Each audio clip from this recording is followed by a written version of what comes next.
ठीक है ना। क्वांटिटेटिव एनालिसिस,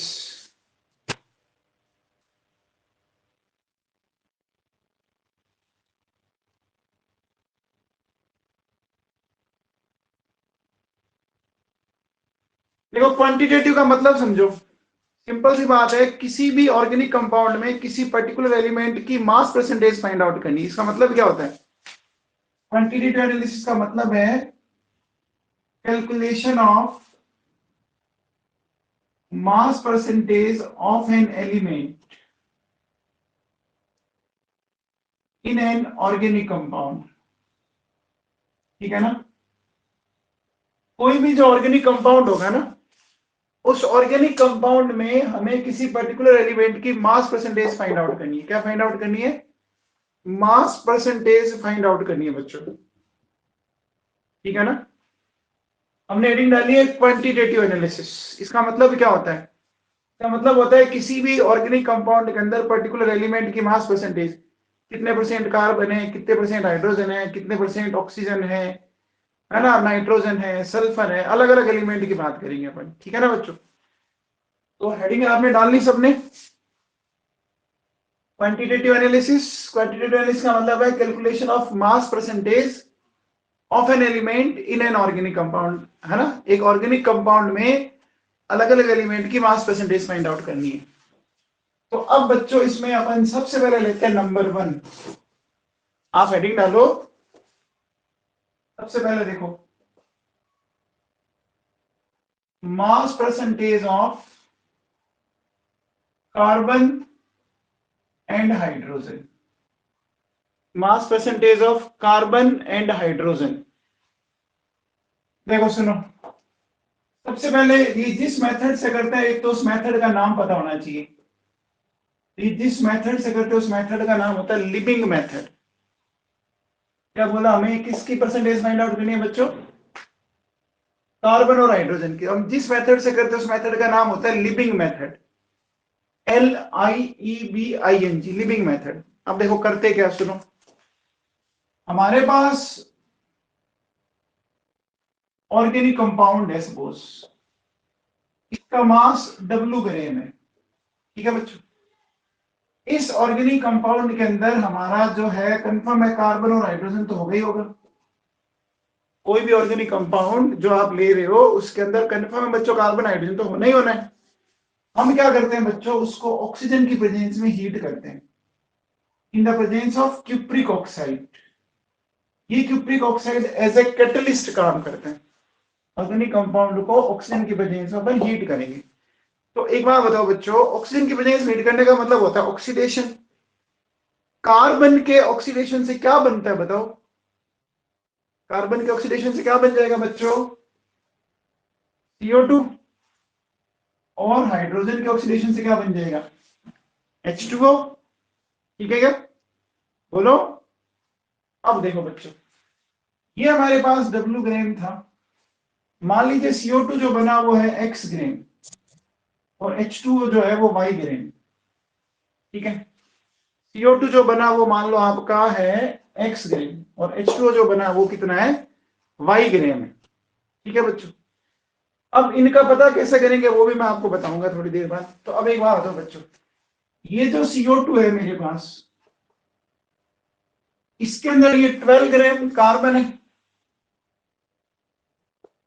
और 32 ग्राम ऑक्सीजन है कि नहीं? अगर CO2 का मैं मॉलिक्यूलर वेट निकालूं तो 12 ग्राम कार्बन, 32 ग्राम ऑक्सीजन। तो अपन ऐसा कह सकते हैं क्या बच्चों कि 44 ग्राम CO2 में 12 ग्राम कार्बन है? क्या ये बात आपके दिमाग में बैठ गई है? 44 ग्राम CO2 बनती है तो 12 ग्राम कार्बन, कोई दिक्कत नहीं।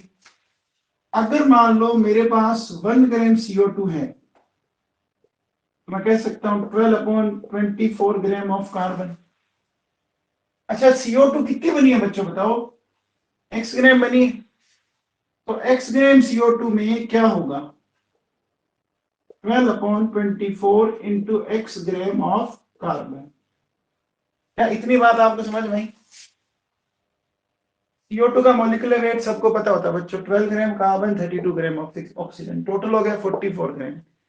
44 ग्राम CO2 में 12 ग्राम कार्बन होती है। इसमें कोई बड़ा ऐसा मैंने कुछ बोला नहीं, 1 में इतनी हो जाएगी। इस मेथड में कितना बना CO2? x ग्राम, तो x में इतना हो गया। अब एक बात हो बच्चों, ये जो x ग्राम जो CO2 बनी है वो कंपाउंड के कितने ग्राम से बनी है? वो कंपाउंड के W ग्राम से बनी है क्या? बोलो बच्चों, वो कंपाउंड के W ग्राम से बन रही है कि नहीं बन रही? तो मुझे ये बात हो बच्चों, W ग्राम जो कंपाउंड है वो आपको क्या दे रहा है, कितने ग्राम कार्बन दे रहा है? 12/24 into x gram of carbon दे रहा है नहीं दे रहा? तो 1 ग्राम कंपाउंड क्या देगा बताओ? 12/44 into x upon W gram of carbon. अब बताओ, मुझे अगर परसेंटेज निकालनी है तो परसेंटेज का मतलब मैं किस पे जाके करूंगा? अगर मुझे परसेंटेज निकालनी है तो मुझे किस पे जाके करेंगे? 100 पे करेंगे बच्चों। तो बताओ 100 ग्राम से कितना मिलेगा? 12/44 x अपॉन W इंटू 100। हो गया कि नहीं हो गया? बोलो बच्चों, समझ में आया? तो आप मुझे एक बात बताओ बच्चों, मास परसेंटेज ऑफ कार्बन कितनी आ गई? 12/44 x अपॉन W इंटू 100। क्या ये पिक्चर समझ में आई? ये जो मैंने आपको समझाया समझ में आया? देखो मैंने क्या समझाया अभी तक, सुनो बच्चों वापस एक बार। देखिए मैंने जो आपको बोला है, हमने हेडिंग डाली है मास परसेंटेज फाइंड आउट करना कार्बन और हाइड्रोजन की। तो हम क्या करते हैं बच्चों, एक ऑर्गेनिक कंपाउंड में कैसे फाइंड आउट कर सकते हैं, उसके लिए हमने क्या किया कि उस ऑर्गेनिक कंपाउंड जिसका मास हमें पता है, जिसका मास हमें पता है, ठीक है ना, उसका हमने क्या किया बच्चों, उसको हमने ऑक्सीजन की प्रेजेंस में क्या किया, ऑक्सीजन की प्रेजेंस में हीटिंग किया इन the presence of catalyst CuO।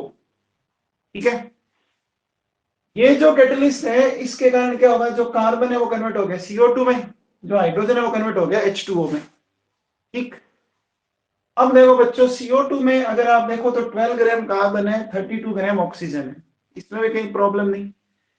तो ओवरऑल 44 ग्राम हो गया। 44 ग्राम CO2 में 12 ग्राम कार्बन, 1 ग्राम में इतना, तो x ग्राम में इतना।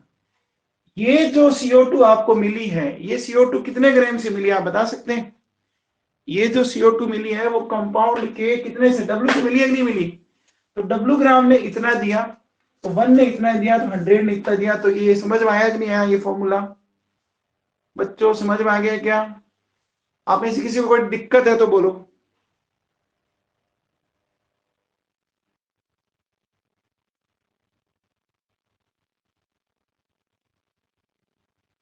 किसी को कोई डाउट है तो बोलो बच्चों।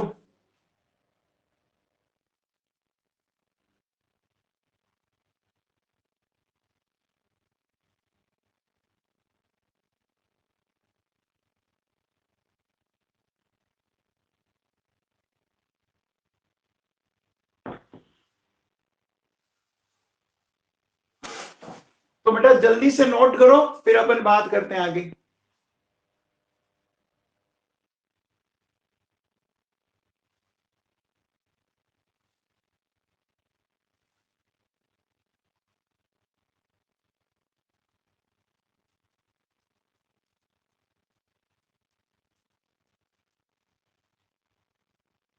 यहां तक नोट कर लिया बच्चों?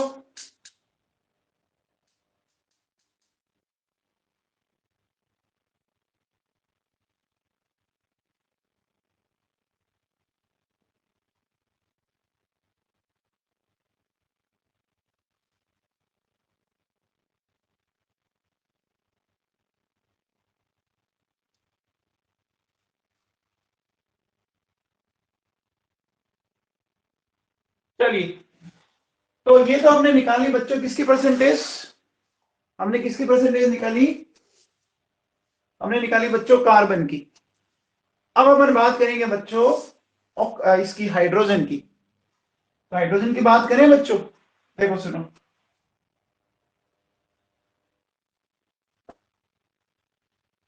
देखो क्या करना है सुनो। हाइड्रोजन की परसेंटेज का फॉर्मूला बहुत सिंपल है, कैसे करेंगे समझो। ये हमारे पास H2 है बच्चों, इसमें 2 ग्राम हाइड्रोजन है, 16 ग्राम ऑक्सीजन है, टोटल 18 ग्राम हो गया कि नहीं हो गया? हो गया बच्चों, टोटल 18 ग्राम। तो 18 ग्राम H2O में आपकी 2 ग्राम हाइड्रोजन है, तो 1 में कितनी होगी? 2/18। हमारा वाटर बना कितना है भाई? तो भाई में कितना होगा? 2/18 इंटू वाई। आप बताओ ये जो हाइड्रोजन बन रही है वो कंपाउंड की कितने ग्राम से बन रही है? डब्ल्यू ग्राम से बन रही है, कंपाउंड के डब्ल्यू ग्राम से बन रही है बच्चों। मैं कह सकता हूं कि W gram compound is 2/18 into Y gram hydrogen. तो 1 ग्राम क्या देगा? ये 100 ग्राम क्या देगा? 2/18 into Y upon W into 100। तो देखो मास परसेंटेज ऑफ हाइड्रोजन क्या आ जाएगा? 2/18 वाई अपॉन डब्ल्यू इंटू 100। आगे क्या? बोलो बच्चों।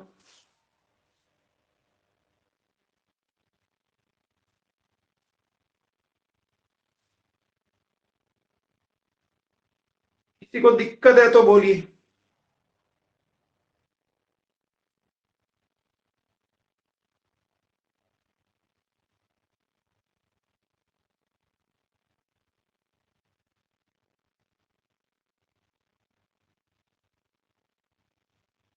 किसी को डाउट है तो बोलो।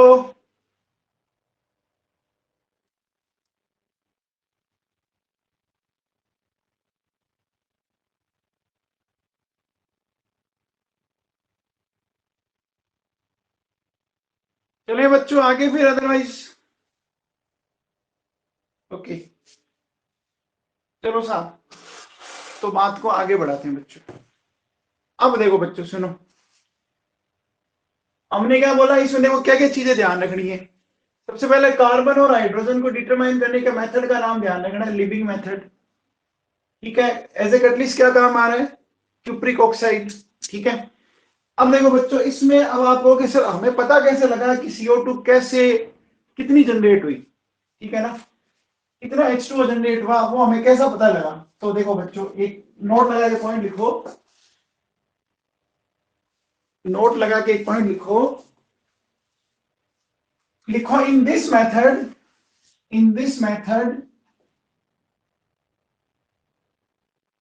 CO2 is absorbed in KOH.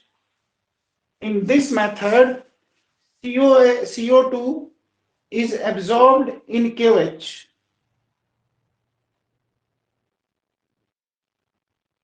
इसमें एब्जॉर्ब हो रही है KOH में। तो देखो सुनो, आप ऐसा समझो बच्चों,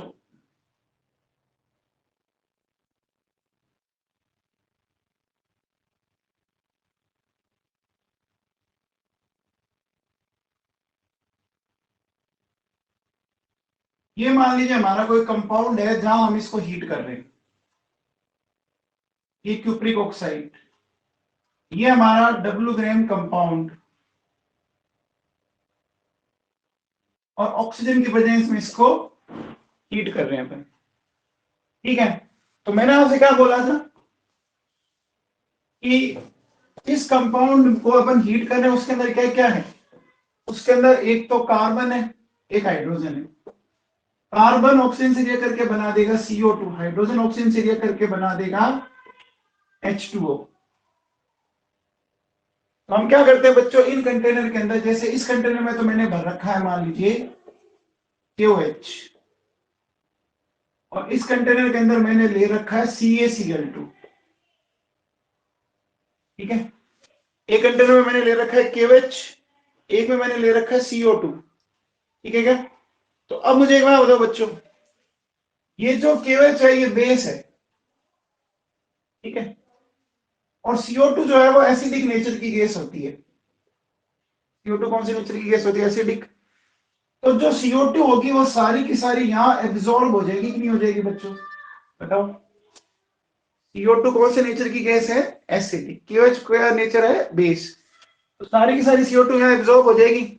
तो बताओ QH के मास में इंक्रीमेंट होगा कि नहीं होगा? QH के मास में इंक्रीमेंट होगा। मान लो इसका पहले मास 1 ग्राम था, ठीक है, और आफ्टर एब्जॉर्प्शन मैं ऐसा बोल दूं,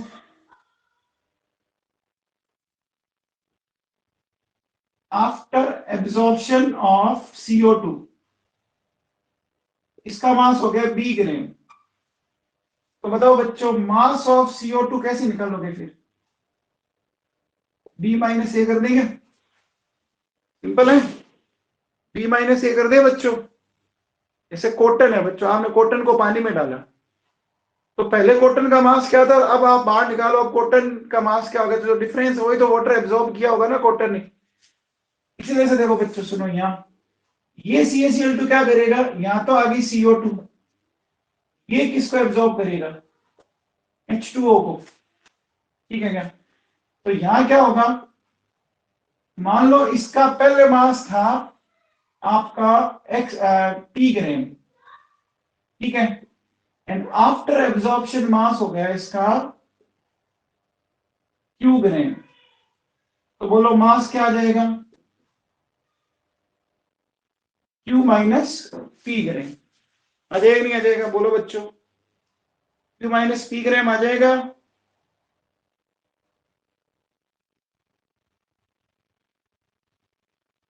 तो भैया इस मेथड में अपन CO2 को किस में एब्जॉर्ब कर रहे हैं, इस मेथड में CO2 को किस में एब्जॉर्ब कर रहे हैं बच्चों, KOH के अंदर, ठीक है, और वाटर को किस में एब्जॉर्ब कर रहे हैं, वाटर को किस में कर रहे हैं, CaCl2 के अंदर। क्लियर? बोलो बच्चों। तो ये बच्चों समझ में आ गए यहां तक?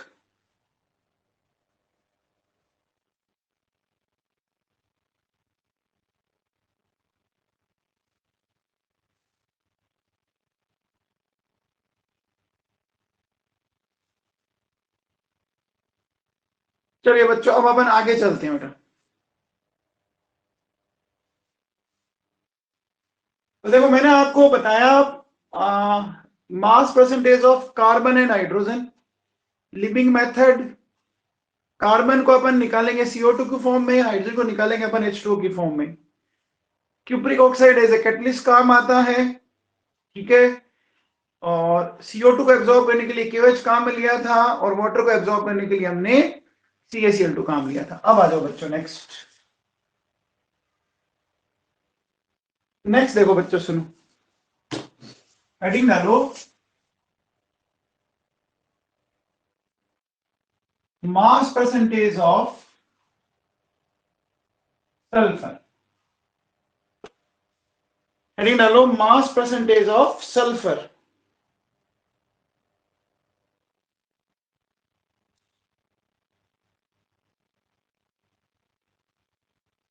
देखो बच्चों इसको अपन डिटरमाइन करेंगे बाय केरियस मेथड। किस मेथड से करते हैं, केरियस मेथड से करते हैं। किस मेथड से करते हैं बच्चों, केरियस मेथड से, ठीक है ना। अब ये केरियस मेथड क्या होता है समझो। देखो बच्चों हमारे पास कोई ऑर्गेनिक कंपाउंड होगा, उसका मास W ग्राम है और वो सल्फर कंटेनिंग है, ठीक है, ऑर्गेनिक कंपाउंड है, मास W ग्राम है और उसमें सल्फर है, ठीक है। इसको हमने ट्रीट किया बच्चों HNO3 के साथ और Na2O2। एक बात आपको पता होनी चाहिए बच्चों कि जो HNO3 और Na2O2 है ना, ये आपके बहुत ही स्ट्रॉन्ग ऑक्सीडाइजिंग एजेंट है, स्ट्रॉन्ग ऑक्सीडेंट है। कैसे? ये जो HNO3 है ना बच्चों, ये 40 टू 45 डिग्री सेल्सियस पर ही आपको नेसेंट ऑक्सीजन दे देता है। इस टेम्परेचर पर 40 टू 45, समझ रहे मेरी बात? 40 टू 45 टेम्परेचर हम बीकानेर वालों के लिए तो बहुत कम है ना, बोलो। अरे अपन इतनी गर्मी में रहते हैं तो हमारे लिए ये टेम्परेचर तो बहुत ही कम है ना। तो सोचो जिस टेम्परेचर पर हम रह रहे हैं उस टेम्परेचर पे नेसेंट ऑक्सीजन दे रहा है, तो इसका मतलब ये बहुत अच्छा ऑक्सीडाइजिंग एजेंट हुआ। हुआ कि नहीं हुआ? अब देखो बच्चों, तो ये देता है नेसेंट ऑक्सीजन, ठीक। ये जो नेसेंट ऑक्सीजन है उस सल्फर को किस में कन्वर्ट करेगी? सल्फर का मोस्ट कॉमन ऑक्सी एसिड बताओ कौन सा होता है? सल्फर का मोस्ट कॉमन ऑक्सी एसिड कौन सा होता है, कौन बताएगा? देखो बहुत सिंपल सी बात है बच्चों, जिस एसिड के नाम में इक लगा हुआ हो, जिस एसिड के नाम में इक लगा हुआ हो वो सल्फर का मोस्ट कॉमन ऑक्सी एसिड होता है, ठीक है ना? ठीक है क्या बच्चों, बात समझ? हाँ भैया, तो जिस नाम में क्या जुड़ा हुआ हो, ऑक्सी, तो ये देखो ये इसको कन्वर्ट कर देगा H2SO4 में, ठीक। अब नेक्स्ट स्टेप में क्या होगा कि हम यहां डालते हैं BaCl2, तो ये BaCl2 इस H2SO4 से रिएक्ट करके क्या बना देता है? BaSO4 का व्हाइट प्रेसिपिटेट। BaSO4 का क्या बना देगा? ये व्हाइट प्रेसिपिटेट बना देगा, ठीक है ना? तो इस प्रेसिपिटेट का मास मान लो हमने फाइंड आउट कर लिया, कितना है? x ग्राम में। हमने क्या फाइंड आउट कर लिया? इस प्रेसिपिटेट का मास फाइंड आउट कर लिया, जो मान लेते हैं x ग्राम है बच्चों, ठीक है ना? अब देखो बच्चों समझो, देखो क्या, सुनो, ये जो बेरियम सल्फेट है इसका मास होता है 137, सल्फर का होता है आपका 32, ऑक्सीजन का होता है 16 × 4, ठीक है क्या? इन सबको अगर आप जोड़ देते तो 137 प्लस 96, तो ये आएगा 233 ग्राम, ठीक है ना? बेरियम सल्फेट का मॉलिक्यूलर मास कितना आ रहा है? 233 ग्राम। अब एक बात दो बच्चों, 233 ग्राम के अंदर बेरियम सल्फेट जो है उसमें क्या है? उसमें 32 ग्राम सल्फर है कि नहीं है बच्चों? तो 1 ग्राम में क्या होगा? हमें कितना मिला बेरियम सल्फेट? x ग्राम मिला है, तो x ग्राम में क्या हो जाएगा? 32/233 इंटू x ग्राम सल्फर। ये बात समझ में आई? ये बात समझ में आई बच्चों यहां तक? बोलो। अब ये बताओ बच्चों, ये जो सल्फर आपको मिल रही है, ये जो सल्फर मिली है वो कंपाउंड की कितने ग्राम से मिली है? ये जो सल्फर मिली है वो कंपाउंड के W ग्राम से मिली है। मैं कह सकता हूं कि W ग्राम कंपाउंड ने हमें कितनी सल्फर दी?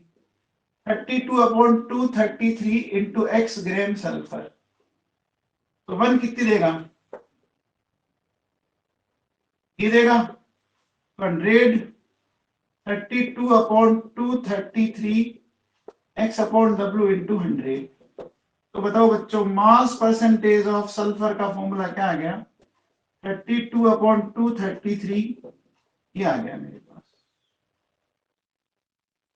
आ गया क्या समझ में?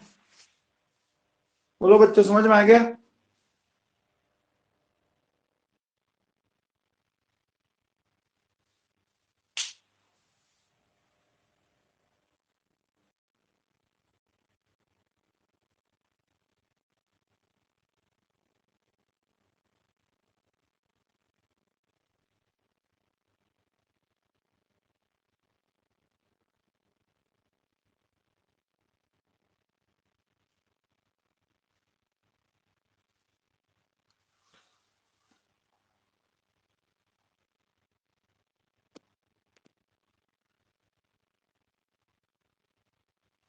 बच्चों इस मेथड का नाम बताओ क्या है? इस मेथड का नाम बताओ क्या? इस मेथड का नाम है केरियस मेथड, ठीक। इस मेथड का नाम है केरियस मेथड। और हमने सल्फर को ऑक्सीडाइज किया, तो सल्फर के ऑक्सीडाइज होने से क्या मिला हमें? सल्फर के ऑक्सीडाइज होने से सल्फर का मोस्ट कॉमन ऑक्सी एसिड मिल गया H2SO4। उस H2SO4 को हमने BaCl2 के साथ ये करवा के बेरियम सल्फेट का व्हाइट प्रेसिपिटेट ऑब्टेन कर लिया। इस प्रेसिपिटेट को हमने वेट कर लिया, पता कर लिया x ग्राम में। अब इतने में 233 ग्राम में आपका एक एटम सल्फर मतलब 32 हो गया, 1 में इतना तो x में इतना। ये जो हमें मिला वो कंपाउंड के कितने ग्राम से मिला? W ग्राम से मिला कि नहीं मिला? बच्चों समझ में आ गया यहाँ तक? आगे चलें अब।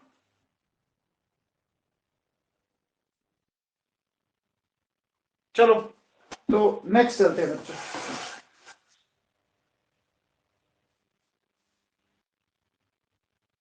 अब आप हेडिंग डालो बच्चों, मास परसेंटेज ऑफ फॉस्फोरस। हेडिंग डालो, मास परसेंटेज ऑफ फॉस्फोरस। ठीक है क्या? चलो देखो बच्चों कैसे निकालेंगे, सुनो।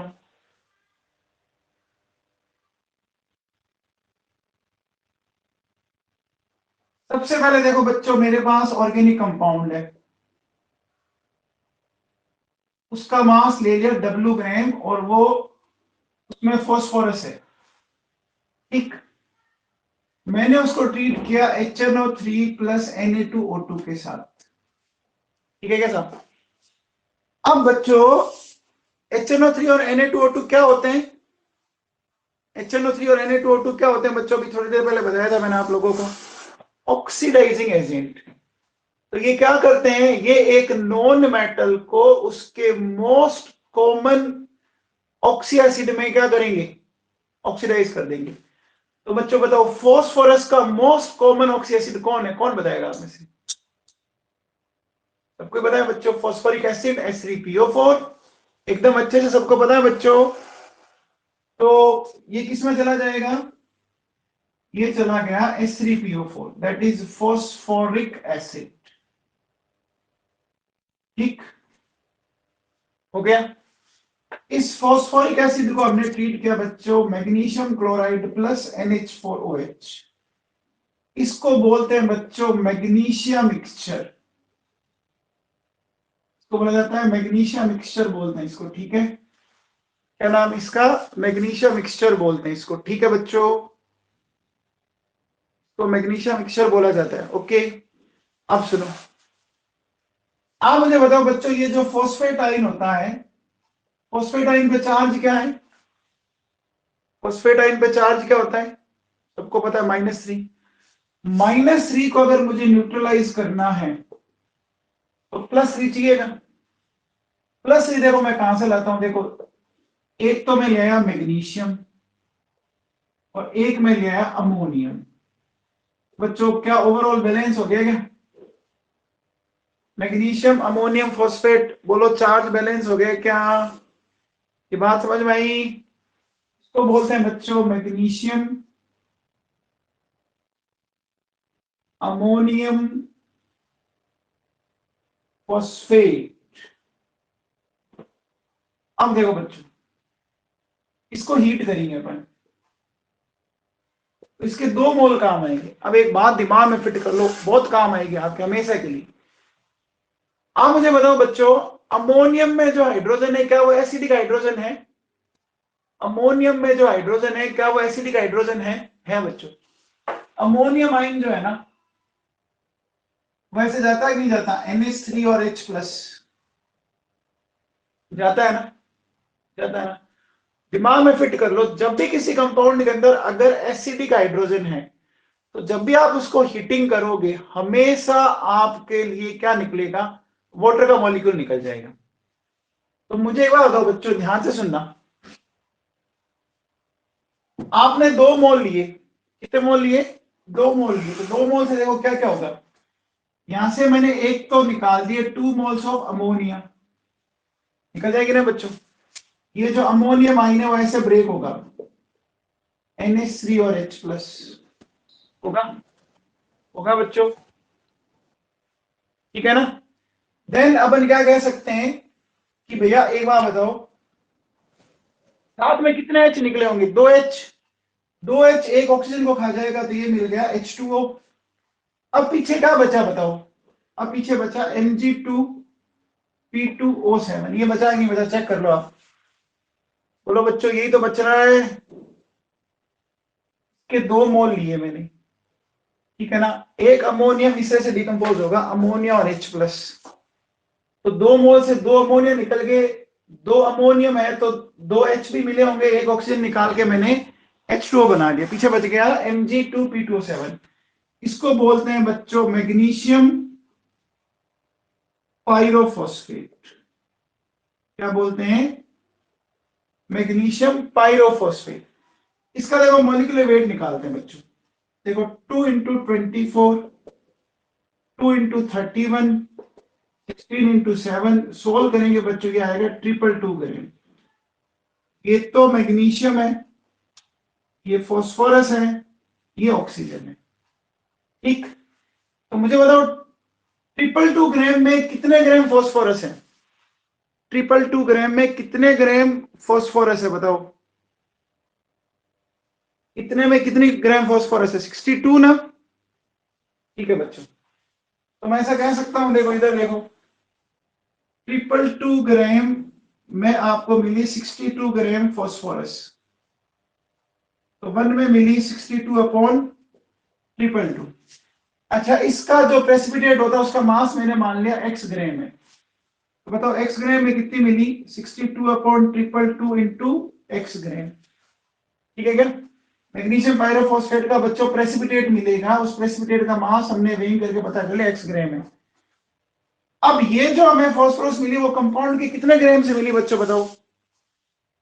ये जो मिली वो कंपाउंड के W ग्राम से तो मिली है ना। तो अपन क्या कह सकते हैं बताओ?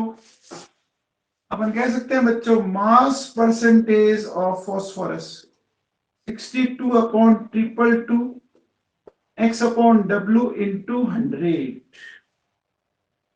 बोलो, आ गया क्या फॉर्मूला समझ में? एक ही जैसे फॉर्मूले आ रहे हैं बार बार, आ रहे नहीं आ रहे बच्चों? एक ही जैसे फॉर्मूले बोलो।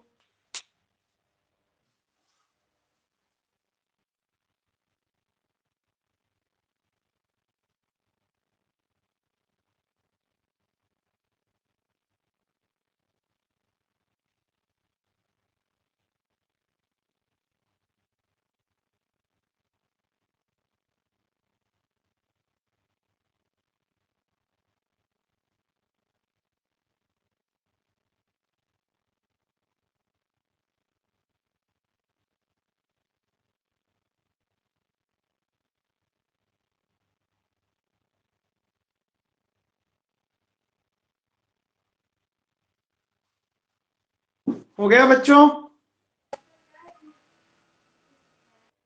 अरे बेटा ये पीछे से माइक बंद रखो अपना।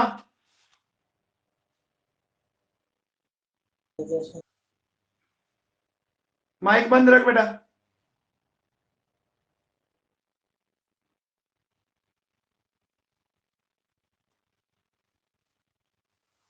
हाँ भैया।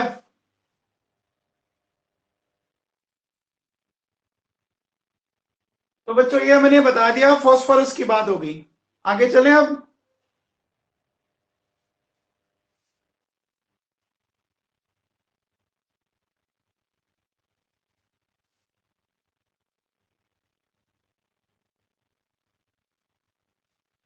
चलो अब देखो बच्चों, नेक्स्ट आप हेडिंग डालो mass percentage of halogens. Heading डालो mass percentage of halogens.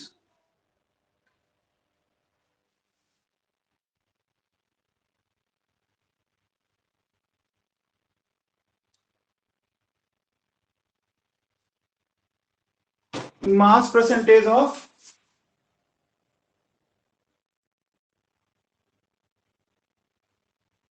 Halogens. देखो बच्चों, हेलोजन की मास परसेंटेज को समझना आप ढंग से। देखो, मान लो मेरे पास ऑर्गेनिक कंपाउंड है,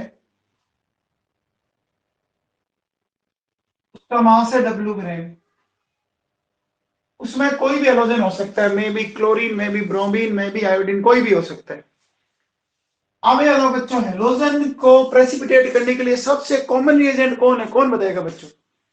हेलोजन को प्रेसिपिटेट करने के लिए सबसे कॉमन रिएजेंट कौन सा होता है? सब जानते, सारे बच्चे जानते हैं बच्चों, एक एक बच्चा जानता है। याद करो, AgNO3 होता है ना।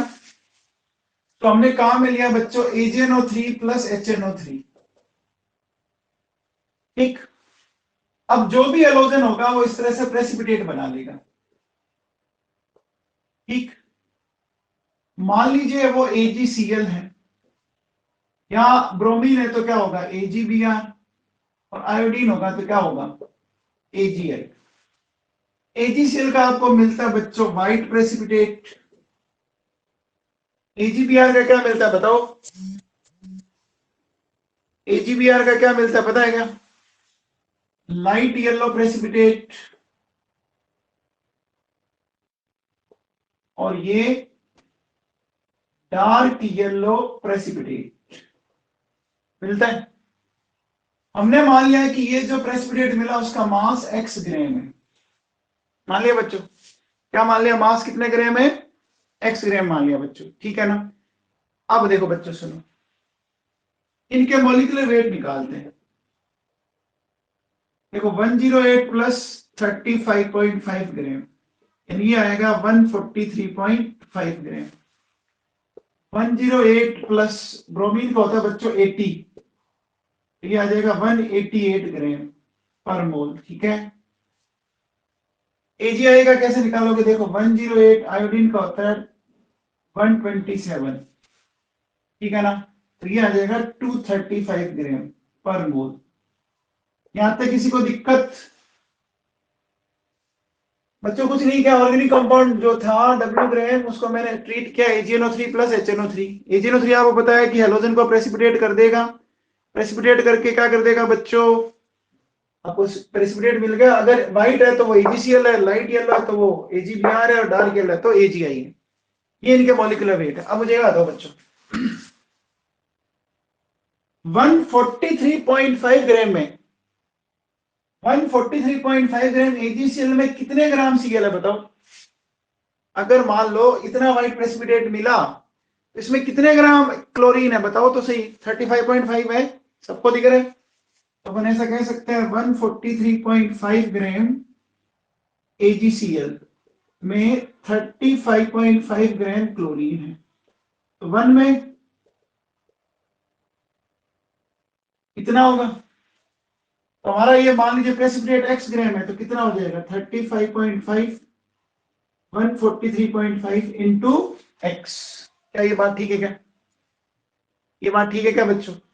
अच्छा ये जो मिला है वो हमें किससे मिला बताओ, ये जो हमें मिला है वो W ग्राम से मिला है कि नहीं मिला है, W ग्राम से मिला है। तो अब अपन क्या कहेंगे, देखो W ग्राम से इतना मिला तो एक से मिलेगा डिवाइडेड बाई W, 100 से कितना मिलेगा तो बताओ।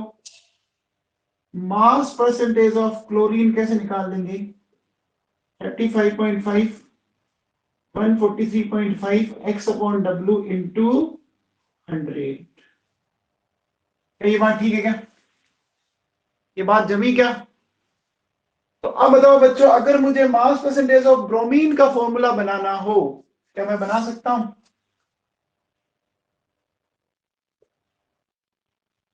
कैसे बनाएंगे, देखो बच्चों बहुत सिंपल है। क्लोरीन का मास 35.5, उसकी जगह क्या आ जाएगा 80 upon 188 into x upon W into 100। यही तो करेंगे, यही तो करेंगे ना बच्चों।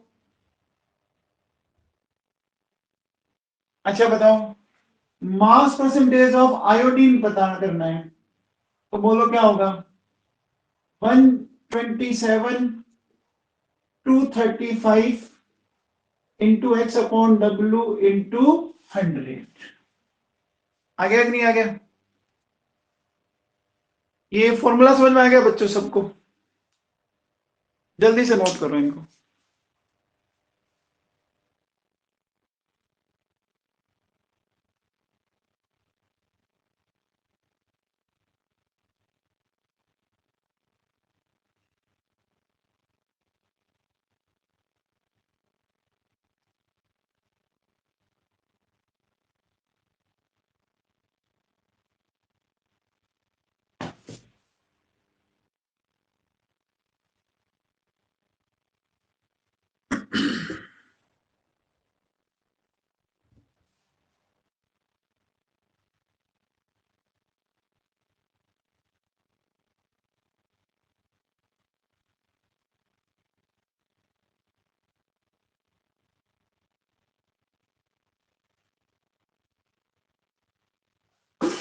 बच्चों एक बात बताओ, अभी तक हम कौन कौन से एलिमेंट को आइडेंटिफाई कर चुके? बताओ। कार्बन, हाइड्रोजन, सल्फर, फास्फोरस, बोलो, और हेलोजेंस कर चुके हैं ना बच्चों, है ना? अब देखो मैं आपको वापिस ये नट सेल में एक साथ बता देता हूं कि ये इनके फॉर्मूले बनाने बहुत आसान है। देखो क्या करेंगे अपन।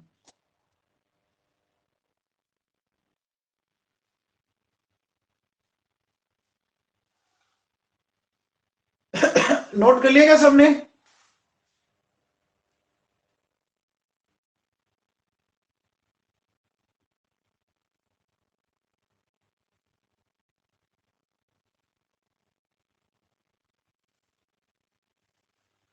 चलो बच्चों देखो सुनो, अभी तक जो हमने पढ़ा है ना उसको एक बार देखो, आपको मैं ब्रीफली मैं आपको बता देता हूं क्या है माजरा। सुनो, मान लो हमारे पास ये ऑर्गेनिक कंपाउंड है डब्ल्यू ग्रेम,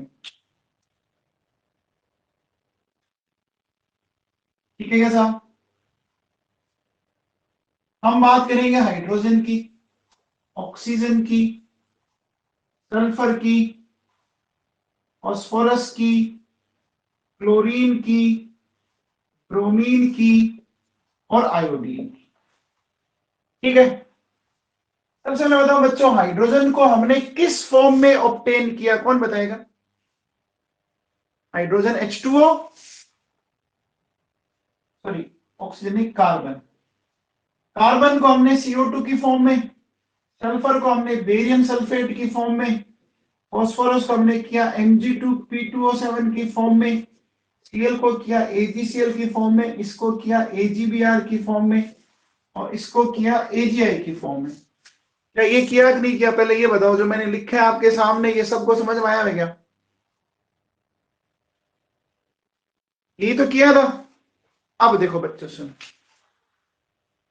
अब यहां से हमें निकालना है मास परसेंटेज ऑफ हाइड्रोजन। कैसे निकालते हैं बच्चों? देखो बहुत सिंपल है, ध्यान से सुनना, एक फॉर्मूला ढंग से सुन लो। बताओ बच्चों, वाटर का मॉलिक्यूलर मास कितना होता है, कौन बताएगा?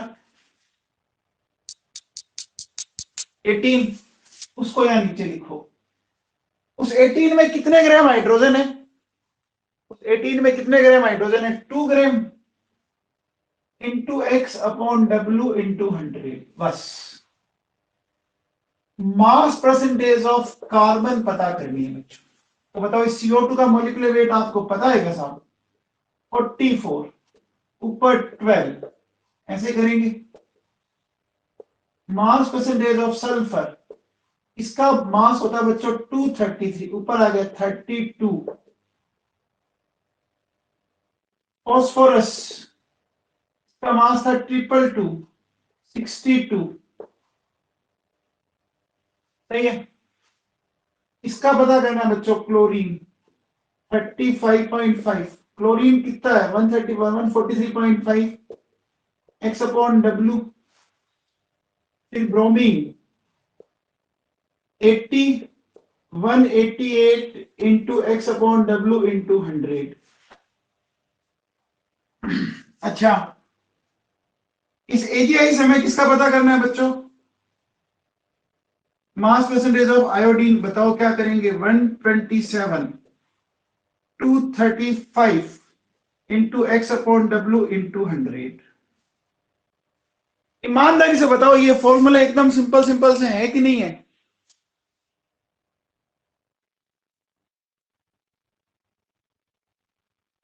अगर आप लोगों को उस कंपाउंड का पता है कि वो कौन से कंपाउंड की फॉर्म में अपन उनको सेपरेट कर रहे हैं, तो क्या फॉर्मूला हाथों हाथ नहीं बना सकते बच्चों? बताओ कितना आसान है। देखो मैंने एक साथ बना दिया झटाझट, अरे बना दिए ना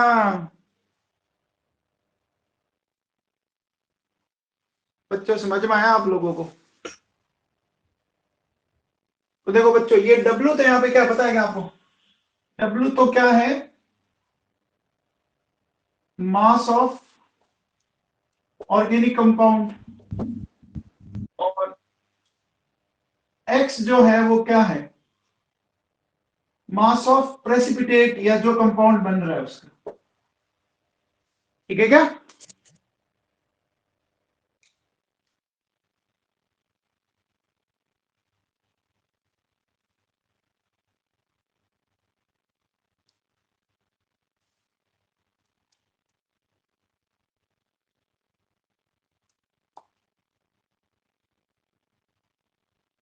तो भाई साहब यहां तक किसी को कोई दिक्कत है तो बोलो।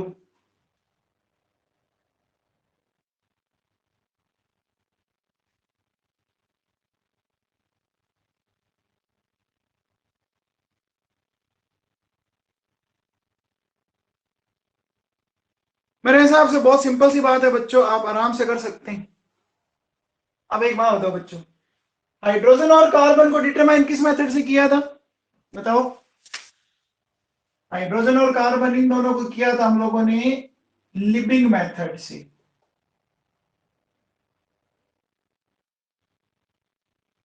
या और इन बाकियों को इंक्लूडिंग आयोडीन केरियस मेथड से। ठीक है क्या? अच्छा एक चीज और ध्यान रखिएगा, हमने क्यूप्रिक ऑक्साइड का यूज कहां कहां पे किया? इन दोनों में क्यूप्रिक ऑक्साइड यूज किया था, याद करो। लिविंग मेथड में हमने क्यूप्रिक ऑक्साइड यूज किया था, याद है बच्चों? अच्छा इन सब में HNO3 यूज किया, याद करो, सब में HNO3। और हेलोजन के लिए अलग से हमने क्या यूज किया? हेलोजन में अलग से क्या यूज किया? AgNO3। ये बच्चों रिएजेंट पूछे हैं इसी साल जेई मेंस में ये क्वेश्चन पूछे गए हैं अभी,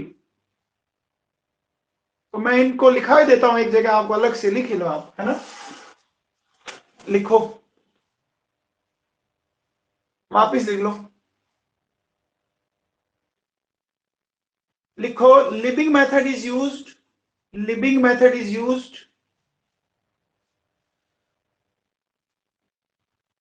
for carbon and hydrogen, for carbon and hydrogen.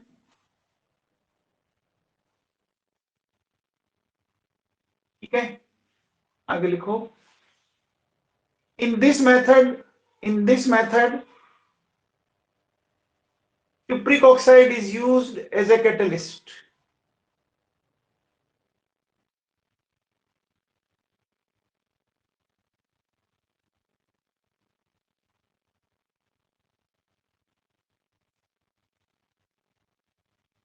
फिर लिखो, लिखो phosphorus sulfur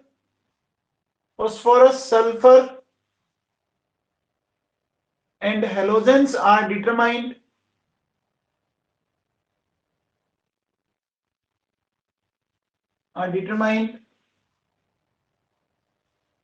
by Carius method।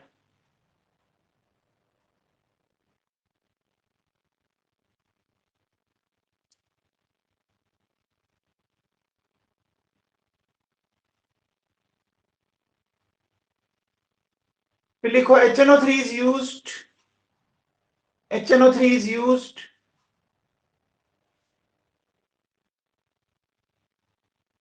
as oxidizing agent, HNO3 is used as oxidizing agent।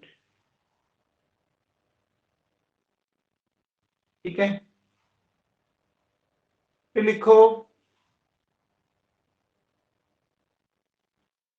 AgNO3 is specifically AgNO3 is specifically AgNO3 is used specifically for halogens। AgNO3 is used specifically for halogens। ठीक है क्या बच्चों? अब देखो एक अभी इसी साल एक जेई मेंस का एक सिंपल सा क्वेश्चन बताता हूं आपको, आपको क्या मजाक है ये। देखो सुनो, वो कहता है कि 0.2 ग्राम ऑर्गेनिक कंपाउंड है,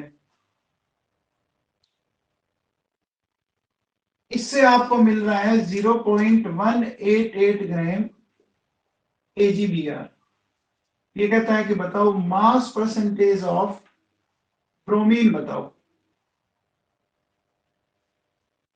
तो बहुत आसान है, देखो ये तो W हो गया, ये हमारा X हो गया, हमारा फॉर्मूला क्या था, 80 upon 188 x upon W into 100। 80 upon 188 x की वैल्यू आपको दे रखी है 0.188, W 0.2 इंटू 100। सोल्व कर लेंगे कैसा हम? तो बहुत ही सिंपल है, ये इसी साल आया बच्चों, जेई मेंस में क्वेश्चन आया 40%।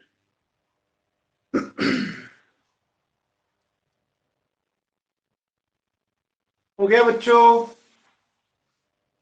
अब आगे चलें।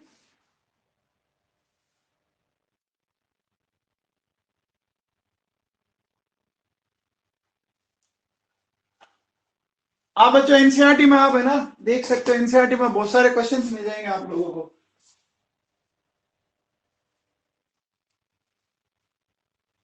आपकी जो एनसीईआरटी है ना, एनसीईआरटी में देखो बच्चों, ये आपको जगह जगह ये ऐसे क्वेश्चन मिल जाएंगे, प्रॉब्लम 12.20 इस तरह से ये आपको काफी सारे क्वेश्चन मिल जाएंगे बीच बीच में। ये तो आप इनको आराम से कर सकते हो। देखो ये आपकी एनसीईआरटी दिखा रहा हूं मैं, ये एनसीईआरटी है बच्चों, आप इसको करना, दिक्कत आएगी नहीं, वैसे तो एकदम आराम से हो जाएंगे आपसे। अब आप हेडिंग डालो बच्चों, डिटर्मिनेशन ऑफ नाइट्रोजन।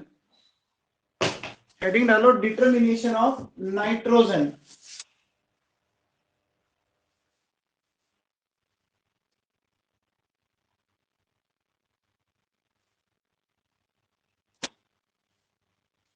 है ना, देखो नाइट्रोजन में दो मेथड काम आते हैं बच्चों।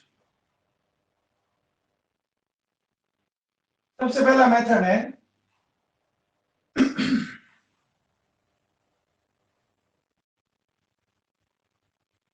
जेल्डाल्स मेथड।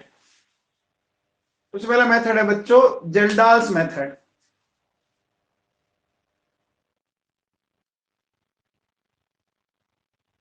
तो बच्चों जेल्डाल मेथड से क्वेश्चन फ्रीक्वेंटली आते रहते हैं आपके। जेल्डाल मेथड समझना बहुत सिंपल सा है, बहुत सिंपल वे में समझाऊंगा, आप अच्छे समझना इसको। देखो बच्चों क्या करोगे, मेरे पास ये ऑर्गेनिक कंपाउंड है डब्ल्यू ग्रेन, ठीक है ना। इसको अपन क्या करते हैं, इसको अपन जो नाइट्रोजन है, हम किसके लिए कर रहे हैं पता है क्या, नाइट्रोजन के लिए कर रहे हैं ना। तो नाइट्रोजन को अपन अमोनिया में कन्वर्ट करते हैं। जेल्डाल मेथड में नाइट्रोजन को किस में कन्वर्ट किया जाता है बच्चों, अमोनिया में कन्वर्ट किया जाता है, ठीक है ना। अब अमोनिया कैसे नेचर की गैस होती है बताओ, बेसिक नेचर की, सबको पता है अमोनिया बेसिक नेचर की होती है बच्चों। तो अगर मुझे पता करना है अमोनिया, तो मैं अमोनिया क्या करता हूं बच्चों, देखो न्यूट्रलाइज करवा लेता हूं एसिड से। तो मुझे बताओ बच्चों यहां पर अमोनियम सोल्ट मिल जाएंगे कि नहीं मिल जाएंगे। सपोज आपके पास मान लो आपने HCl लिया तो क्या मिल जाएगा, NH4Cl। आपने अगर H2SO4 लिया तो क्या मिल जाएगा, अमोनियम सल्फेट। ऐसा कुछ हो जाएगा नहीं हो जाएगा। अब बात को बहुत अच्छे से समझना, देखो एक बार बताओ बच्चों, मोल ऑफ अमोनिया क्या मोल ऑफ H के बराबर है कि नहीं है। एक मोल अमोनिया एक मोल H प्लस के साथ रिएक्ट कर रहा है कि नहीं कर रहा है, ये देख के ईमानदारी से बताओ। अरे इसका 1 मोल इसके 1 मोल H से रिएक्ट कर रहा है ना, इतनी सिंपल सी बात बोली है, बोलो। अच्छा मैं ये भी कह सकता हूं मोल ऑफ नाइट्रोजन। आप बताओ बच्चों अमोनिया के एक मॉलिक्यूल में कितने नाइट्रोजन है, अमोनिया के एक मॉलिक्यूल में कितनी नाइट्रोजन है। तो ये बच्चों ये जो मैंने लिखा ये आपके समझ में आएगा, ये जो मैंने लिखा ये आपके समझ में आएगा, ईमानदारी से बताओ। अब बताओ जब मोल आपको पता लग गया तो मास ऑफ नाइट्रोजन कैसे निकालोगे, मोल ऑफ नाइट्रोजन इंटू 14 कर दूं क्या। यानी ना हम एन की बात कर रहे हैं ना कि N2, हम बात एन की कर रहे हैं, NH3 में एन है ना, N2 नहीं है ना। बोलो बोलो बच्चों। तो अब बताओ मास पता लग गया, तो मुझे वहां दो बच्चों, मास परसेंटेज ऑफ नाइट्रोजन अगर हमें पता करना हो तो क्या करेंगे बताओ, कि मोल ऑफ, इस एन की जगह मैं लिख सकता हूं क्या, mole of H plus into 14 upon W into 100। क्या ये माजरा समझ में आया? ये माजरा समझ में आया क्या? बोलो। देखो बच्चों बहुत सिंपल है, इतना सिंपल वे में बताया मैंने, आपको समझ में आ जाना चाहिए। देखो बच्चों हमारे पास ऑर्गेनिक कंपाउंड था डब्ल्यू ग्राम, उस डब्ल्यू ग्राम ऑर्गेनिक कंपाउंड के अंदर जो भी नाइट्रोजन थी मैंने अमोनिया में कन्वर्ट कर ली। अमोनिया बेसिक नेचर की गैस होती है, उस बेसिक नेचर की गैस को मैंने एसिड से न्यूट्रलाइज करवा के अमोनियम सॉल्ट में कन्वर्ट कर लिया। इट में भी अमोनियम क्लोराइड में भी, जो भी हो, यानी हमें उससे मतलब नहीं है। तो मैं यहां से एक चीज समझा रहा हूं कि आपका 1 मोल अमोनिया 1 मोल H के साथ ये करा, यानी mole of ammonia mole of H plus की इक्वल है। एकदम अच्छे समझ में आया? फिर अगर 1 मोल अमोनिया, तो नाइट्रोजन भी एक ही मोल है, मोल ऑफ नाइट्रोजन भी उतना ही है। अब बताओ जब नाइट्रोजन के हमें मोल पता लग गए तो भैया मास पता कर लूंगा ना। बहुत सिंपल है, मोल से मास निकालना तो भैया इस दुनिया का सबसे इजी गेम है। मैंने पता कर लिया मास ऑफ नाइट्रोजन, तो mole of nitrogen into 14। Mole of nitrogen को मैं मोल ऑफ H प्लस के इक्वल लिख सकता हूँ, इंटू 14 अपॉन W इंटू 100, क्योंकि जो हमें मिला वो डब्ल्यू ग्राम से मिला, तो डब्ल्यू से इतना, एक से इतना तो 100 से कितना। बोलो ये समझ में आया क्या? बोलो।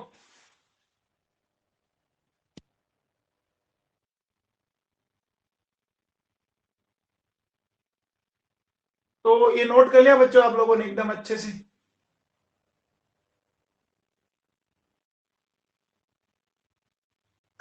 अब एक बात लिखो बच्चों, चलो एक क्वेश्चन लिखो, इस पे क्वेश्चन करते हैं। आपको मैं एनसीईआरटी का क्वेश्चन बताता हूं, वो अपन करते हैं। देखो एनसीईआरटी का क्वेश्चन लिखते हैं बच्चों। अगर आपके पास एनसीईआरटी तो आप निकाल लो, नहीं तो मैं आपको एनसीईआरटी के क्वेश्चन बता रहा हूं। लिखो बच्चों,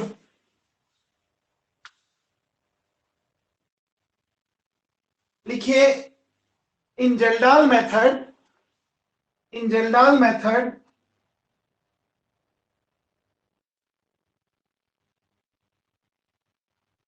ammonia is produced, in Jindal method ammonia is produced by 0.5 gram of organic compound, by 0.5 gram of organic compound,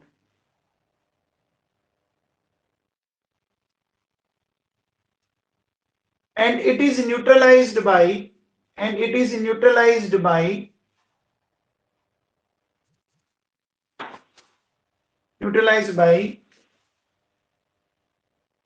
10 ml of 1m H2SO4, 10 ml of 1m H2SO4.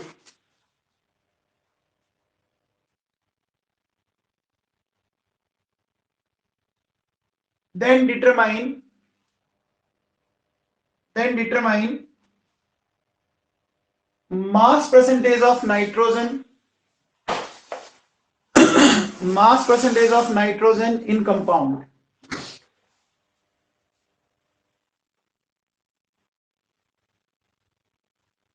देखो भैया इससे सिंपल क्वेश्चन मिलेगा नहीं आपको, समझो। सबसे पहले एक बात बताओ बच्चों, आप लोगों ने कभी ये पढ़ा है क्या, एमवी जो लीटर होता है वो मोल होता है, जानते हो क्या आप? एमवी लीटर मोल होता है, जानते हो आप? है ना? ठीक है। तो आप मुझे बताओ बच्चों, मोल्स ऑफ H2SO4 कितना हो गया? देखो 10 अपॉन 1000 इंटू 1, ये कितना हो गया, 10 की पावर -2 हो गया ना? हो गया। ये तो H2SO4 का हुआ, हमें किसके चाहिए, मोल्स ऑफ H प्लस। तो मैं इसको 2 इंटू 10 की पावर -2 करूंगा नहीं करूंगा बच्चों बताओ? ये 2 क्यों किया? देखो H2SO4 आपको पता है क्या बच्चों, कितने H देता है? H2SO4 बच्चों 2H देता है कि नहीं देता है? समझ में आया? ठीक है, तो अब पता लग गया मोल्स, बस हो गया क्वेश्चन। और क्या, अब तो एकदम मस्त वाला हो गया हमारा question. Mass percentage of nitrogen, देखो moles of hydrogen 2 × 10⁻⁻2 into 14 divided by 0.5 into 100। Solve कर लो साहब, 56% आ जाएगा एकदम धूम धड़ाके के साथ।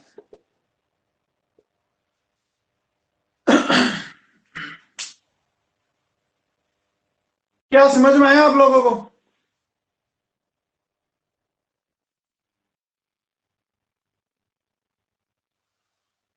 है बेटा? चलिए एक और करवाते हैं क्वेश्चन, थोड़ी सी अलग वैरायटी का क्वेश्चन। अच्छा एक बात बताओ बच्चों, अगर मैं आपको मास परसेंटेज नाइट्रोजन के बजाय अमोनिया पूछता तो क्या करते? नाइट्रोजन के बजाय अगर मैं अमोनिया पूछता तो अरे कुछ नहीं, 14 की जगह 17 आ जाएगा, बस 14 की जगह 17 आ जाएगा ना। हाँ भैया लिखो बेटा।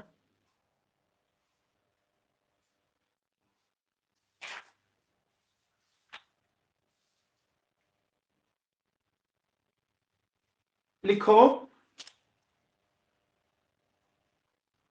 लिखिए ammonia which is produced in Kjeldahl method, ammonia which is produced in Geldal method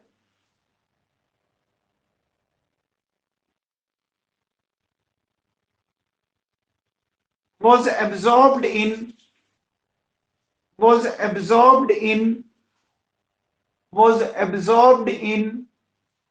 50 ml of 0.5 m H2SO4, 50 ml of 0.5 m H2SO4। आगे लिखो, the excess of acid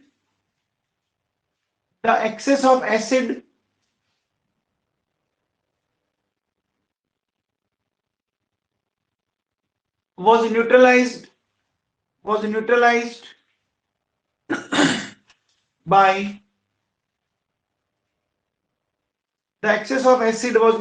by 60 ml of 0.5 m NaOH, 60 ml of 0.5 m NaOH। Then find out mass percentage of nitrogen,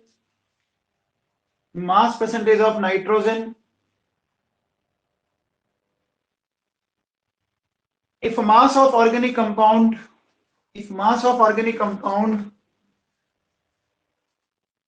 is 0.5।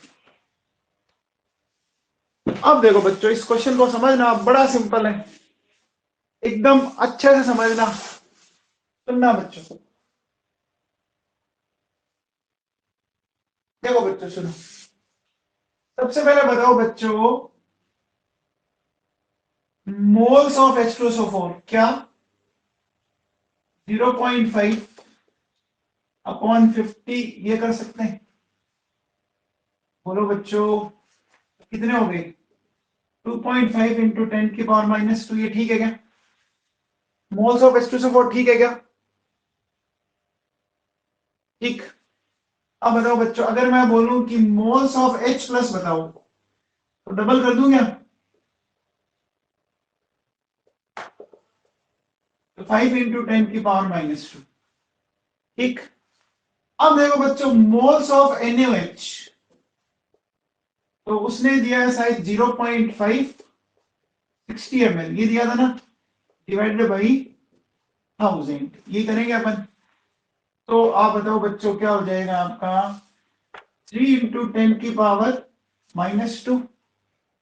NaOH कितने आएंगे? तो बताओ moles of OH minus कितने हो गई? कितनी हो जाएंगी कि नहीं हो जाएंगी? क्योंकि NaOH में एक ही OH होता है। अब देखो बच्चों इतने H प्लस के मोल थे, इतने OH की थी, तो इतने में से कितने मोल आपका OH माइनस खा जाएगा, बताओ, बोलो बच्चों। Remaining moles of H plus और अमोनिया कितने बचे, देखो 5 इंटू 10 की पावर -2, 3 इंटू 10 की पावर -2, यानी कितना बचा, 2 इंटू 10 की पावर -2, यही तो बचा बच्चों। ये माइनस क्यों किया समझ में आएगा। H2SO4 को NaOH क्या करेगा, H2SO4 को NaOH न्यूट्रलाइज करेगा ना, तो H2SO4 के कुछ तो ये खा जाएगा। अब जो बच गए वो किसने खाए होंगे, वो किसने खाए होंगे, वही तो अमोनिया के काम आए होंगे ना बच्चों। अरे बेटा H2SO4 के इतने मोल है H प्लस के, OH भी इतने हैं, तो H और OH आपस में रिएक्ट करते हैं कि नहीं करते, ठीक है क्या। तो अब बताओ बच्चों, हम मास परसेंटेज ऑफ नाइट्रोजन निकाल रहे हैं, तो हमारे पास मोल आ गए नाइट्रोजन के इंटू 14 अपॉन 0.5, यही था क्या बच्चों, बताओ, बोलो, आराम से सोल्व कर लोगे, सोल्व कर लेंगे क्या, 56% आ गया इसका भी आंसर।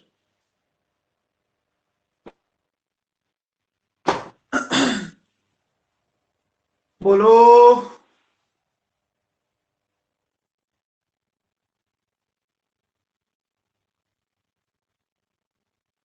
अब ईमानदारी से बताओ कि ये न्यूमेरिकल किसको नहीं समझ में आया, ईमानदारी से बताएं ये न्यूमेरिकल किसको नहीं समझ में आया। जिसको आ गया उसको तो बताने की जरूरत नहीं है, जिसको नहीं आया वो बोले। देखो बच्चों, मैंने फॉर्मूले नहीं लगाए, आप एनसीईआरटी में देखोगे ना तो खतरनाक खतरनाक फॉर्मूले लिखे हुए हैं, आपको दिखाऊं क्या, यहाँ देखो बच्चों, ये एनसीईआरटी है, यहाँ देखो हालत खराब है इसमें, ये V2 V1 बहुत ही बुरी हालत है यहाँ पे तो, है ना। मैंने आपको कोई फॉर्मूला नहीं बताया ना, अरे बिना फॉर्मूले बताए हो गया ना क्वेश्चन भाई साहब।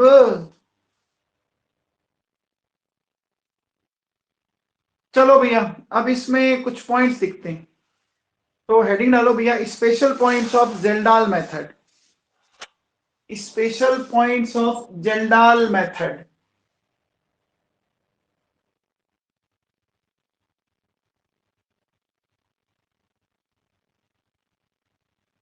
हेडिंग डालो भैया, special points of Kjeldahl method, लिखो, लिखो, in Kjeldahl method, in Kjeldahl method nitrogen is converted, nitrogen is converted into ammonia, nitrogen is converted into ammonia with the help of, with the help of copper sulfate and H2SO4, with the help of copper sulfate and H2SO4, ठीक है क्या। In Jaldal method, nitrogen is converted into ammonia with the help of copper sulfate and H2SO4, आगे लिखो। This mixture is used, this mixture is used for digestion of organic compound, this mixture is used for digestion of organic compound,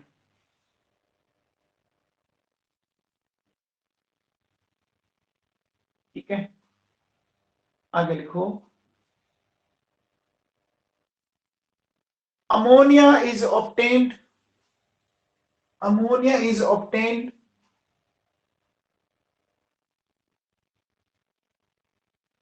in the form of, in the form of ammonium salt, ammonia is obtained in the form of ammonium salt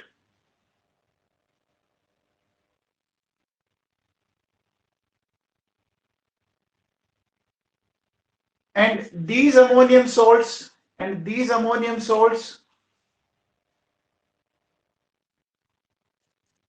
are treated with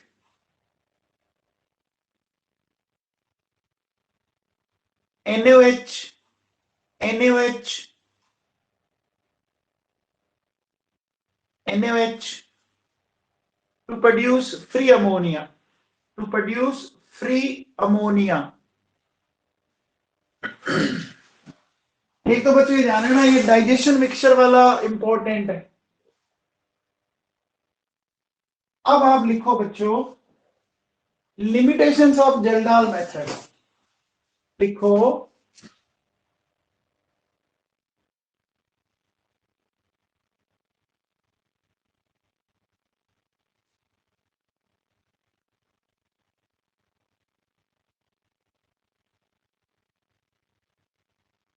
limitations of Kjeldahl method. समझो, लिखो बच्चों it is not useful, it is not useful for nitro compound, azo compound and compounds in which nitrogen is part of ring.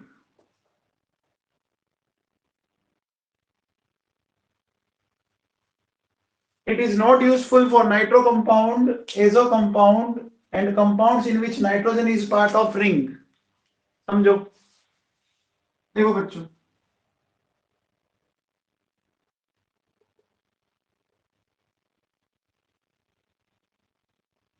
बच्चों ये देखो, ये azo group है, इसके काम कर रही है, इसको बोलते हैं डाईएजो बेंजीन।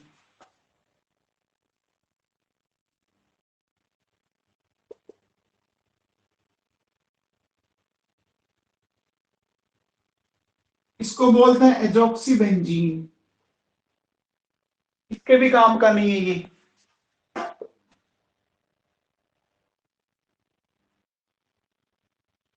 NO2 इसके भी काम का नहीं है। अच्छा,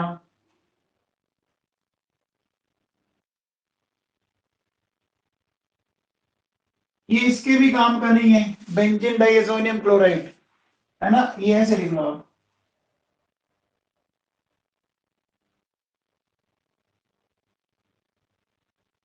ठीक है, इसके भी काम का नहीं है, इसके भी काम का नहीं है। ये देखो, ये बच्चे जानते थे, ये पिरीडीन है और ये पाइरोल है। अभी इसी साल क्वेश्चन आया था बच्चों, अभी इसी साल क्वेश्चन आया था आपके उसमें जेई मेंस के अंदर। आपको जो मैंने नोट सेंड किया उसमें आप देख लेना, मिल जाएगा आपको ये question. Nitro compound, azo compound, compound in which nitrogen is part of. देखो ये एजो है, ये एजो है, ये भी एजो है। ठीक है क्या? तो इनमें से किसी में भी ये आपका मेथड काम में नहीं आता है। क्यों नहीं आता है? रीजन ये है कि ये कंपाउंड आपके जो नाइट्रोजन है वो अमोनिया में कन्वर्ट कर ही नहीं पाते, इनसे अपन कन्वर्ट नहीं कर पाते। ठीक है ना? ये पहले लिख लो, फिर मैं लिखा देता हूं।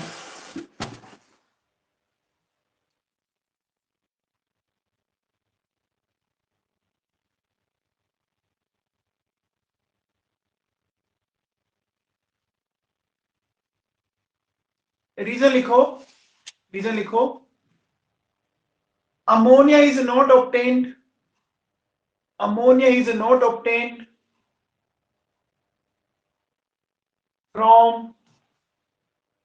from these compounds.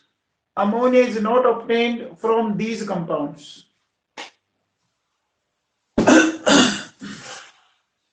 ठीक है बच्चों,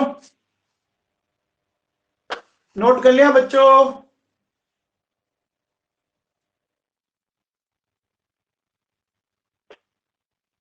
बच्चों ये नीट में क्वेश्चन दे सकता है आपको। अब बताओ बच्चों, ये इसमें काम आ जाएगा क्या? इसमें काम आ जाएगा क्या?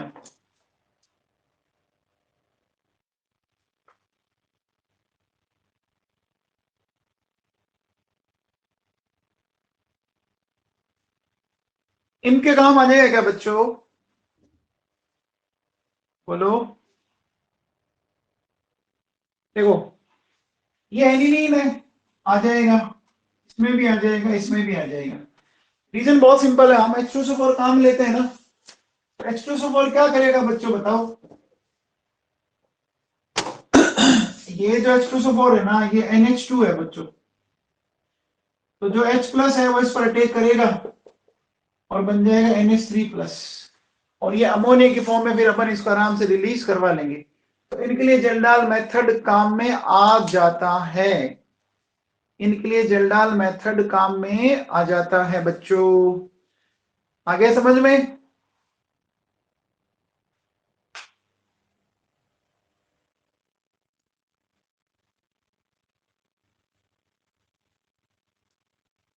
अब भैया एक मेथड और है हमारा, ड्यूमा मेथड, वो करवा देते हैं, है ना, ताकि अपना ये टॉपिक कंप्लीट हो जाएगा। करवा दूं, छोटा सा टॉपिक है ड्यूमा मेथड, अभी हो जाएगा, 2 मिनट पता ही नहीं लगेगा आपको, आपका क्वांटिटेटिव एनालिसिस खत्म हो जाएगा बेटा।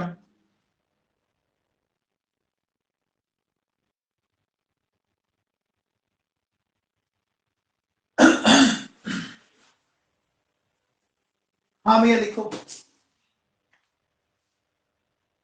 हेडिंग डालो, नेक्स्ट।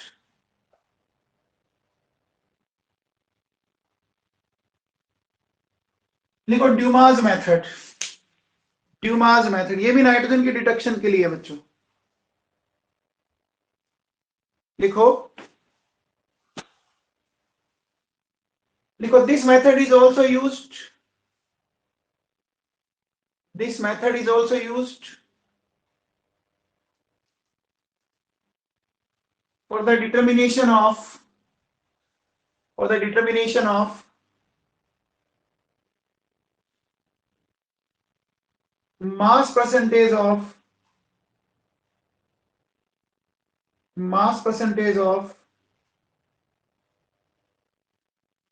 नाइट्रोजन। आगे लिखो, in this method, in this method nitrogen is converted,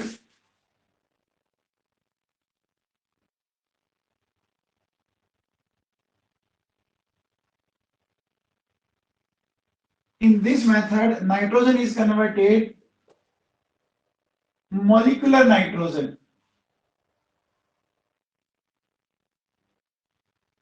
converted into molecular nitrogen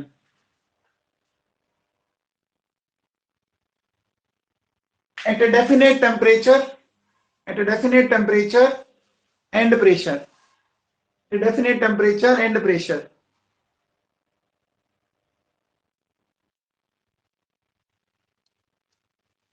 ठीक है, आगे लिखो। So mass of nitrogen, so mass of nitrogen, so mass of nitrogen can be calculated, can be calculated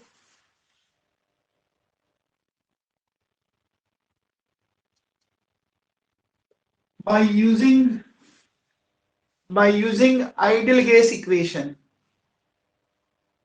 by using ideal gas equation।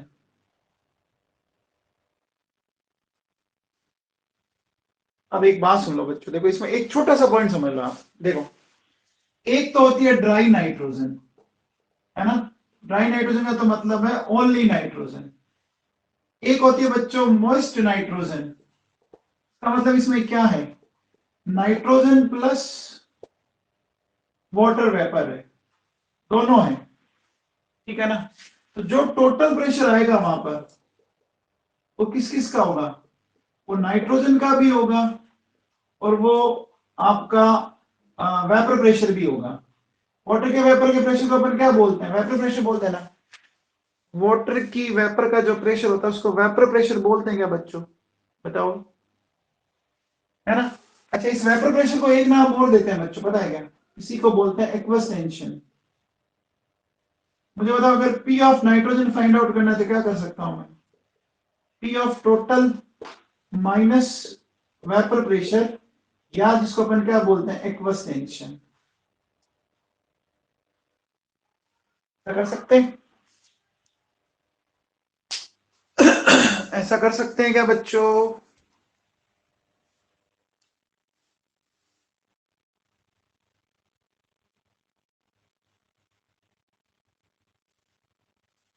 ठीक है, एक point और लिखो,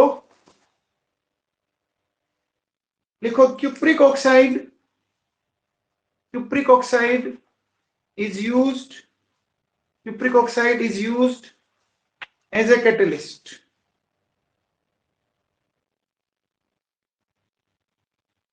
Cupric oxide is used as a catalyst. बच्चों cupric oxide कहाँ कहाँ काम आया, पता लगा क्या? क्यूप्रिक ऑक्साइड कहाँ कहाँ काम आया? एक तो हाइड्रोजन ऑक्सीजन में काम आया था, और हाइड्रोजन कार्बन सॉरी, और एक यहाँ काम आया ड्यूमा मेथड। ठीक है ना? ठीक है, अब एक इस पे न्यूमेरिकल कर लेते हैं फटाफट। लिखो बच्चों,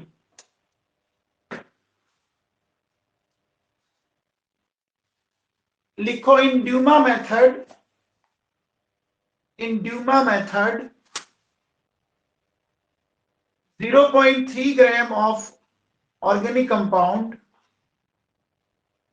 in Duma method 0.3 gram of organic compound gives 50 ml of nitrogen, 50 ml of nitrogen at 300 Kelvin temperature, at 300 Kelvin temperature,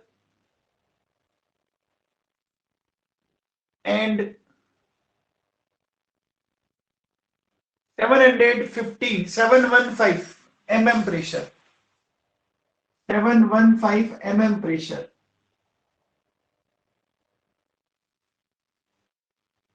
Then calculate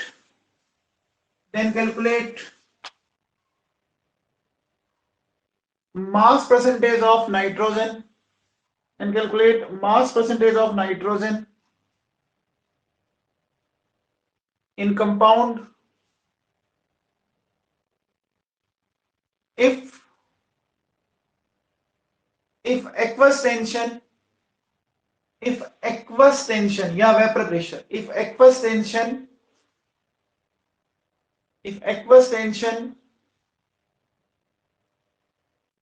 at 300 Kelvin,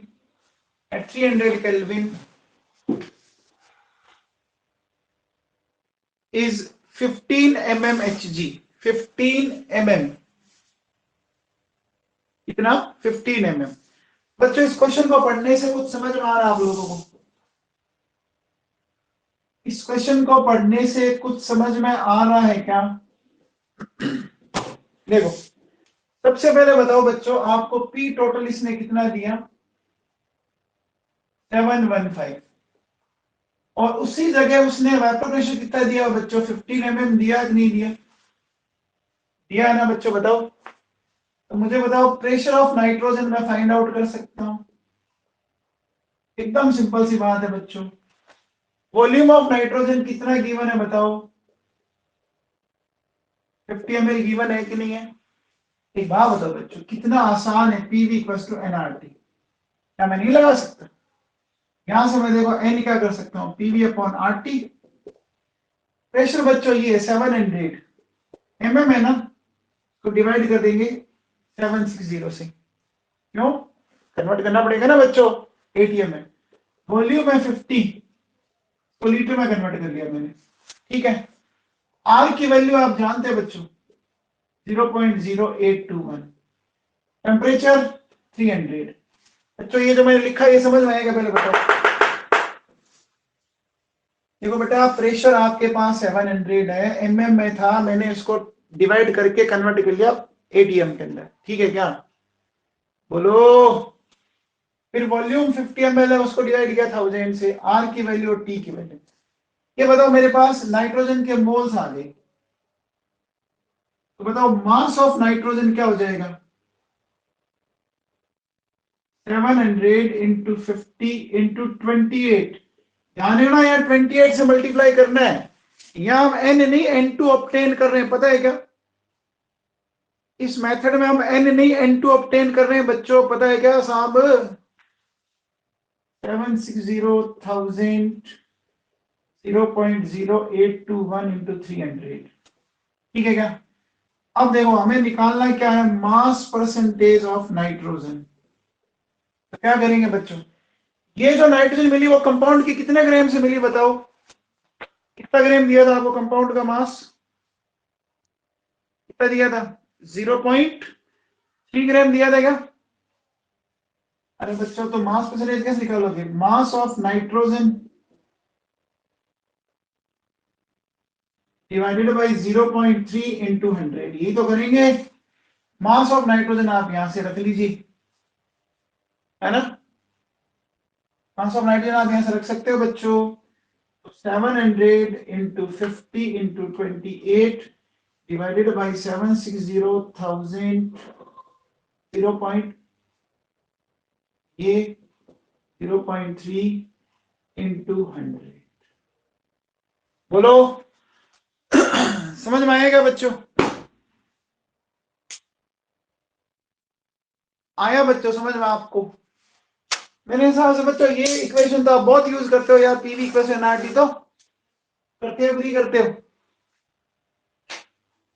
PV equation RT तो बहुत यूज करते हो। अब एक बात सुनो बच्चों, देखो है ना, अगर आप एनसीईआरटी में देखोगे ना तो इनके फॉर्मूले बहुत खतरनाक खतरनाक फॉर्मूले दिए हैं। देखो आपको एनसीईआरटी दिखाऊं मैं, ये देखो। तो भैया मैंने उन फॉर्मूले से किया ही नहीं है, अपन ने एकदम सिंपल जो हमें आता है उसी से किया, दिख रहा है आप लोगों को? देखो आप, ठीक है क्या? तो देखो बच्चों मैंने आप लोगों को क्वांटिटेटिव एनालिसिस पूरा पढ़ा दिया, ठीक है क्या? क्वांटिटेटिव एनालिसिस पूरा टॉपिक हो गया एकदम एग्जैक्ट 8:30 में, ठीक है? प्रियंका प्रजापति बेटा, हमने इस मेथड में नाइट्रोजन को हमने किस फॉर्म में कन्वर्ट किया, एन या N2 की फॉर्म में? प्रियंका प्रजापति अनम्यूट करके बोलो बेटा, प्रियंका प्रजापति अनम्यूट करो। Yes sir. बेटा मैंने क्या लिखा है, this method nitrogen is converted in the form of N2, लिखा है कि नहीं लिखा है? Yes sir. तो N2 का तो लेंगे ना मास, और उसमें हमने NH3 बनाया था, NH3 में एक ही तो नाइट्रोजन है, एक नाइट्रोजन में 14 ही तो लूंगा ना। ओ ठीक है थैंक यू सर। नहीं आया? नहीं सर आ गया। तो भैया आप बताओ, आज की क्लास में किसी को डाउट है तो बोलो, नहीं तो